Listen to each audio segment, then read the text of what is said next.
ये हम इस वक्त हैं राजा बाज़ार में मशहूर दाता रिफ्रेशमेंट सेंटर।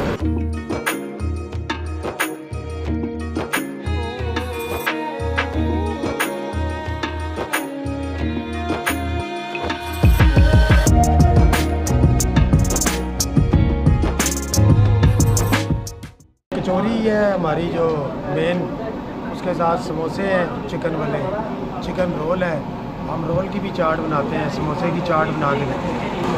34-35 साल मेरी सर्विस हो गई है, बड़े हमारे अच्छे कस्टमर हैं, पुराने भी हैं। ये जो बंद किया ट्रैफिक के लिए, इस पर क्या कहेंगे आप? इसमें जी देखा जाए तो मेरे हिसाब से काफ़ी बेहतर है, ख़ास तौर पे ख़वातीन के लिए जो शॉपिंग करने आती हैं बाज़ारों में। रश की वजह से वो सही शॉपिंग कर नहीं सकती थी, तो हर तरफ अफरा तफरी का आलम था। अब हमें भी अच्छा लग रहा है जी, अब बड़ा सुकून है, बड़ा अच्छा माहौल है, आराम से आप शॉपिंग कर सकते हैं, खा पी सकते हैं। लेकिन सरफराज भाई ने हमें 50% ऑफ भी दिया।